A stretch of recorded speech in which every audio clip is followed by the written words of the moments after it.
તપાસ દરમિયાન 2 પિસ્તોલ અને 1 તમંજા પોલીસે ગુનાવાળી જગ્યા ઉપર અને આરોપીઓના અંગ જપ્તી તરફ જપ્ત કરવામાં આવેલ છે. આ ગુનાના મોડસ ઓપરેન્ડી આ પ્રકારની હતી. ગઈ તારીખ 5 ઓગસ્ટ 2026 રોજ મરણ જનાર સતીશ મારાથા એક મહિલા સાથે બેસતા સરસ્વતી આવાસમાં સ્વિફ્ટ કારમાં આવેલ. આ દરમિયાન ગુનામાં સંડોવાયેલ બલ કિશોર નાઓએ મરણ જનાર સતીશ મારાથાનું મર્ડર કરવા ઘટેલ કવાયતના ભાગરૂપે બાઇક ઉપર પીછો કર્યો.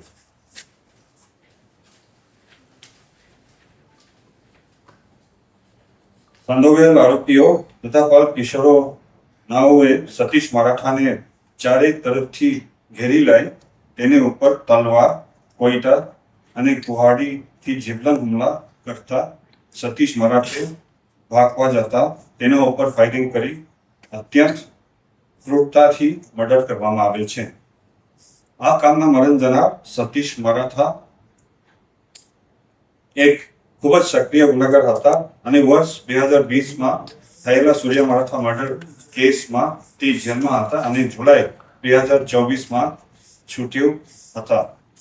આ કામે સંડોવાયેલ આરોપીઓ કેતન ઉર્ફે સની ફેબ્રુઆરી 2026ના અરસામાં હરિઓમ સર્કલ 4 રસ્તા પાસે ગણેશ ઉઠિયા ઉર્ફે કાલુ માલિયા ઉપર ચાકુ વડે હુમલો કરેલ હતા.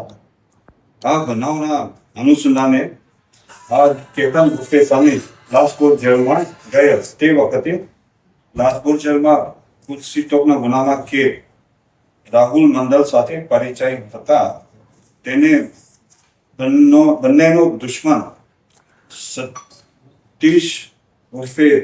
સતીશ મારાઠા ને મારી નાખવાનું તમામ પ્રકારની મદદ કરવાનું જણાવેલ હતું.